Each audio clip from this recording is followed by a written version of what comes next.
Hello, welcome back to my channel. Antoinette here. I'm going to do, this is inspired by, so it's kind of a throwback VR to Amidst the Grey and also to the other lovelies that I have watched recently. So Marlena, Therese, Deanne at Blue Crescent Tarot and Tarot Magpie have been recent ones that have shown up on my feed that I've watched for this. And this one was the coffee shop tag or coffee shop decks tag, but I couldn't quite follow because I don't drink coffee really. So I was struggling with the beverages and linking things, and that sounds really daft because there's beautiful explanations on what to do for the decks in her prompts.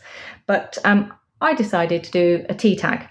So this is going to be my tea shop tarot, and I've got it in two parts. I'm doing parts 1 and parts 2. Look at me, go me. I don't know how I'm going to do this, to be quite frank with you. As my dear friend Mad Witch pointed out this morning, that this isn't how I separate decks. So she's very curious as to how I'm going to do this. So I said, so am I. And she doesn't do this either. So this is new to us. We're stepping into uncharted territories. So I've popped my prompts in my book. So I'm going to have to read from my book. And part 1 is going to be the beverages. And part 2 will be food from the tea shop. So I'm going to start with the English breakfast tea. Now my prompts leading into this, my beverage is also completely different, and I've interchanged and mixed in the prompts from Amidst the Grey.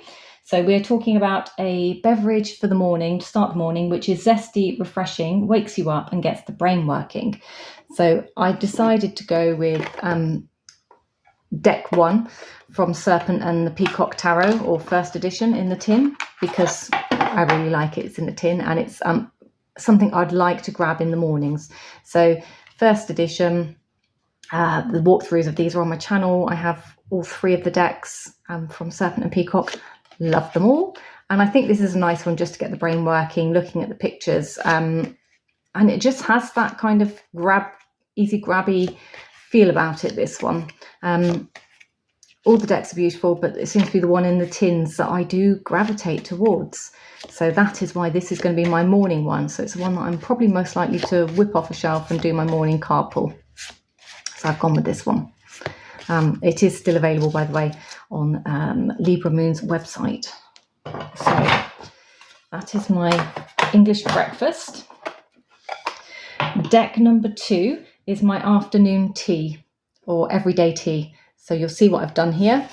I put the everyday enchantment because of the everyday.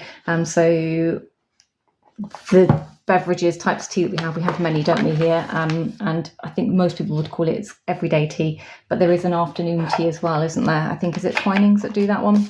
So I haven't edged mine, but I have cut them down. And these are the backs. This is the Poppy Palin deck. And it's a really, a deck that's simple, accessible, and gets the job done. So it is quite simple in its imagery depictions. And that's what I like about this one. It fits my landscape, my, where I'm from. This is very reminiscent of the areas in which I've grown up, spent time. Makes a lot of sense to me. So that's what I mean when it gets the job done for me. It's easy recognizable, easy to associate with for me. And I find it very real with the images that dear Poppy drew for this one. Isn't that just a beautiful death card? There's our Queen of Coins sharing the produce, probably growing in the allotment around the corner, or her courtyard garden, Page of Cups. And the Moon. Tuppence a bag.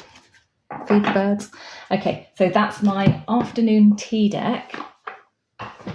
Number 3 is a special blend. So when I'm talking about special blend, for those who know me, I like to make teas, and my special blend would be where I go through my individual herbs, I guess, and create a blend for me. So for that one, I've gone with Tarot of Holy Light, because it's a deck that you need to take your time over when reading to uncover the layers, and this deck has many layers, which I have talked about in the past as well.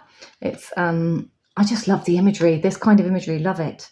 And and I started writing, when I was doing my daily pulls, I started reading the book and then writing onto it some of the prompts from those decks, from the book, onto the cards, because one day I figured if I didn't want the prompts, I could cut the white borders off, but actually it's in my deck and why shouldn't I write on it, if that makes sense. So this one has so many layers. The book from Christine Payne Towler is outrageously knowledgeable.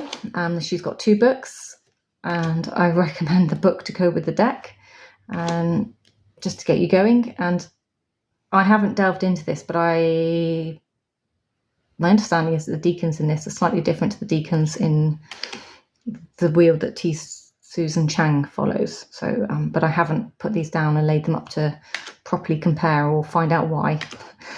Yet to be uncovered. So any of you out there who know more about this deck than I, please pop into comments the reasons behind it. I'm not sure it's because of the types of sextants and things that she followed for the creation of this deck when she went down the Hermetic pathway, or if there's some other kind of astrological reasoning for this, but it'd be interesting to know. So this is my special blend, something that takes time to uncover the layers.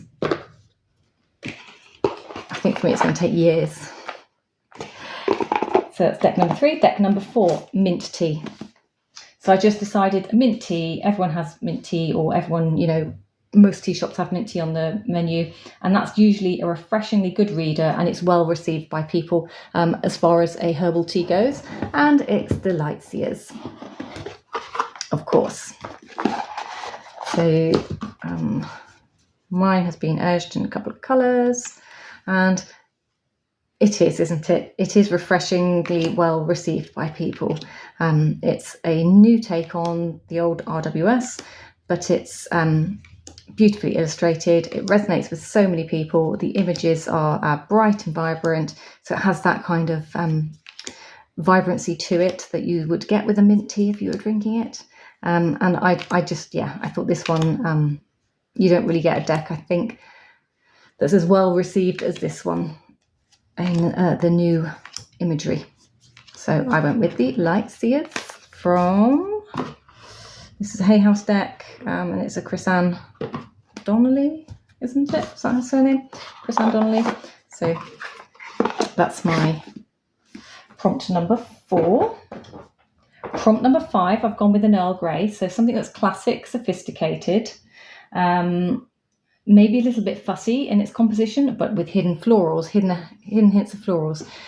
So I didn't know what to pick. I'll be very honest here. So I went with Mystical Moments Tarot because it has some florals in it. It's quite a sophisticated deck, I think, in the way it's been made. I love it. The images really kind of get you thinking as well. So yeah, I thought we'd take this one because there is plenty of florals in amongst the pictures. So yeah. Could have even been the oracle that I put here, and I'm doing tarot, but I don't think this is limited to tarot. You could easily throw some beautiful oracle decks into this as well. In fact, I did have some on the side to put out, but since I've put the tag as Tea Shop Tarot, I thought we'd stop there. So that's my Earl Grey. It's a bit of an acquired taste as Earl Grey, I think. And then I've put the Sencha Rose and Green Tea for prompt number 6. Now this is a deck that is rich, indulgent, and makes you feel a bit extra. So it's not something you have all the time. So I have gone with this version of the Moonchild Tarot because I think it is exactly that. It is very rich, it's very indulgent. I rarely pull it out, but it makes me feel that extra. It makes me feel, it's just decadent, okay? It has a decadence to it. So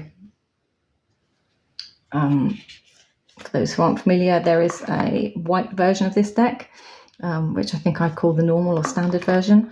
And this one is the, what do we call this one? I can't even remember now. It is the Shadow Work edition. Sorry, it's upside down, but it says on there Shadow Work edition. But I just love the deep purples. It's kind of sensuous, and that's what makes me feel rich. It has that jewelly tone to it, which reminds me of, especially the backs, reminds me of the, is it the Quality Street? The purple one? with a big chocolate caramel nut inside it. So it reminds me of those. So this is my Sencha Rose tea. Yep, I did get a very fancy name for a tea. I've never tried it, I'm going to be honest. It was recommended by said Mad Witch. She has it in her cupboard. Ooh la la, very fancy. Whereas I probably would have pulled out hibiscus.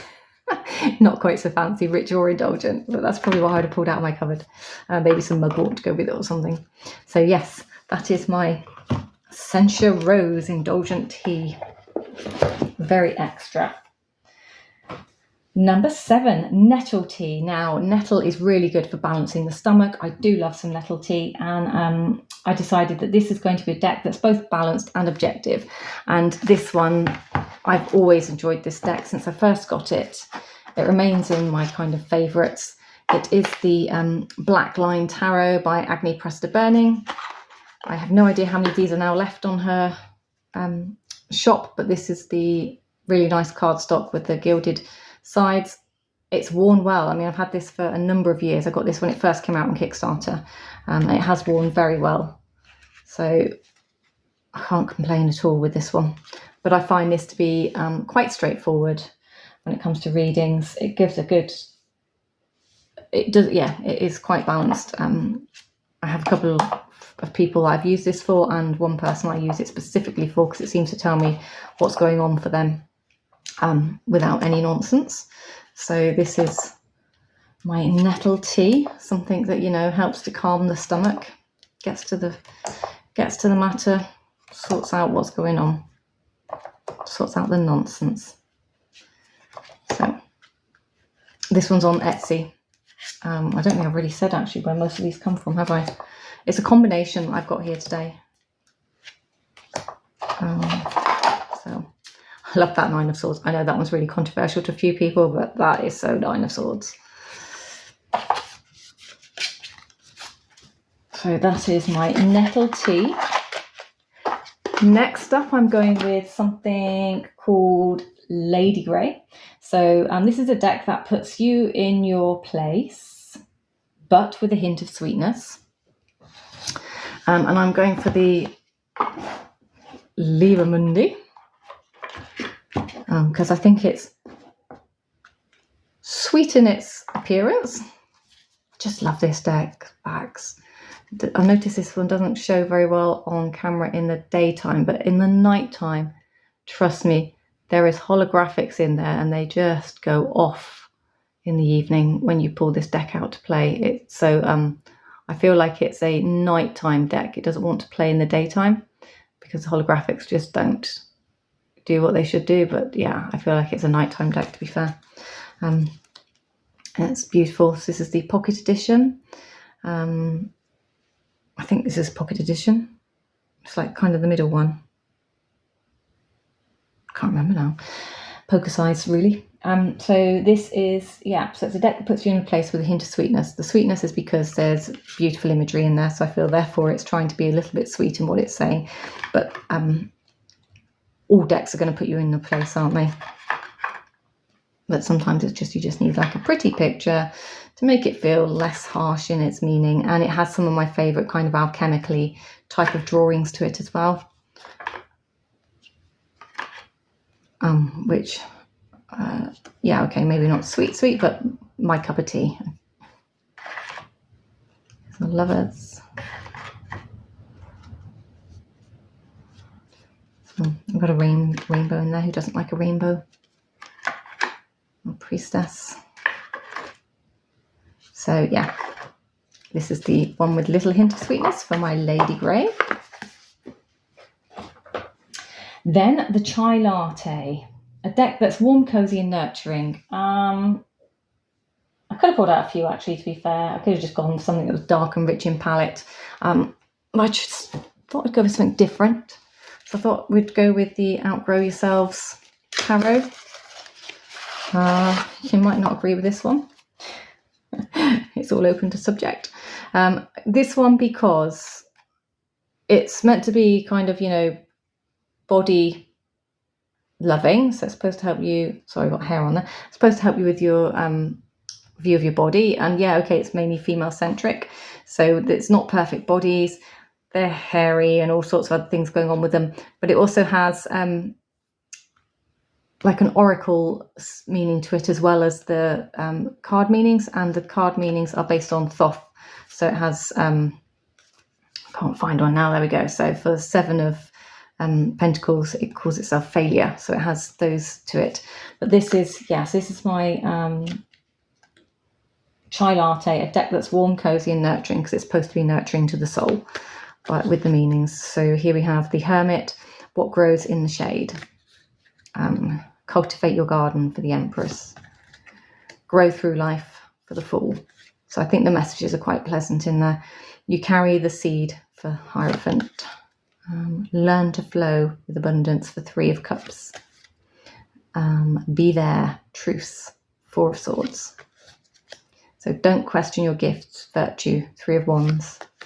So I just thought something a bit different, throw it in there. Latte, because normally when I think of latte, I think of coffee, to be quite fair. Even though this one's a chai latte, because it was a dark deck, coffee to me feels like a dark drink. So that's where we got that one from. My green tea and jasmine. So a deck that's an acquired taste, a bit unconventional, but you still try it out occasionally, because you know it's going to be good for you one day. So I've gone with the Terra Volatile, because this deck is still not talking to me. It's still in timeout until it wants to talk to me, and I'm not giving into it. So I'm being stubborn and making it bend to my will rather than the other way around. So yeah, this one, because I'd like to use it, so I come back every so often and give it a try. It leaves a little bit of a bitter taste because it doesn't do a lot, and then maybe it's a little sarcastic. Perhaps it's a little bit like me. Maybe that's the problem. Perhaps it's too much like me. So this is my green tea and jasmine. Now, I know that a lot of people do like green tea and jasmine, but I find it exceptionally bitter on my taste buds. I think I'd probably just rather drink a black tea, to be fair. So this is like a card that pops out a lot. Like, it's always telling me I'm asking the wrong question. So yeah, I never really get an answer when I pull this deck out. So that is that one. Now, prompt number 11, I'm calling the Long Island iced tea. So something that's fun, low-key, not overly serious, with a wild side. Now, Long Island iced teas here are alcoholic beverages, and they are fantastic to drink in the late afternoon in the sunshine, having like a lazy lunch with your friends. So I have gone with the Tarot de Luz because it's small, it's nice pictures, it's not overly harsh. The pictures I think are quite fun and friendly. It's got that gentleness to it. I can't even remember the name of the deck now that I got this to replace because I couldn't get it and it went out of print. But I think it scratches the itch for that. Very expensive. It's like £110 deck. She's gone out of print. She did 2 versions of it. Name is not going to come to me at all. But it's very much like this. It's watercoloured. It's white cards. They're very big. Gorgeous images. But yeah, I think this one does the same thing. So this is my Long Island iced tea. Fun, low-key, not overly serious, with a wild side. So something for a long sip in the afternoon sunshine. Next, my final one. So I'm stopping on 12 with the tea prompts. And that is Lavender and Chamomile Latte, which is a deck to help you unwind before bed. So this is my bedtime deck that I keep next to my bedside. I think there's 3 up there, to be fair, but this is the one that I usually pull out the most. And it is, the Intuitive Night Goddess Tarot. It's just a nice one to pull out and throw down on the bedspread before I go to bed if I want to ask a few questions. So I quite like the way it reads. I do use guidebooks if I've got them around, because sometimes it just helps me see deeper into the card rather than a shallow meaning. So I do tend to do that. But yeah, I think this one's quite nice. And I think I've said before with this one, there's a couple of cards where the image or the name, I'm never too sure which one I'm looking at. So therefore, it's nice to have the book as well, just to make sure I'm reading the right aspect of the card. But yeah, this is my Lavender and Chamomile Latte. So the deck that I use to help unwind before I go to bed. And with it being black, I think as well, it's quite easy on the eyes. So it's not like a bright space in your face or lots of colours. It's muted tones. So it's not waking the brain up. So I think that's the other reason why I like this one. Okay, there we go. Those are my tea shop tarot decks, inspired by the coffee shop tarot decks from Amidst the Grey. But that's my throwback VR to, or my response, and switching it up a bit into tea tags for those who don't like coffee. I know that's so controversial. I mean, fancy not liking coffee, but yeah. I drink a latte occasionally, but genuinely don't like coffee. It's not my thing. So, thank you for watching. Take care, and I love to hear what you've all got to say about this. Make sure you tag me as well, and I will see you in part 2. So look out for a feast. Bye.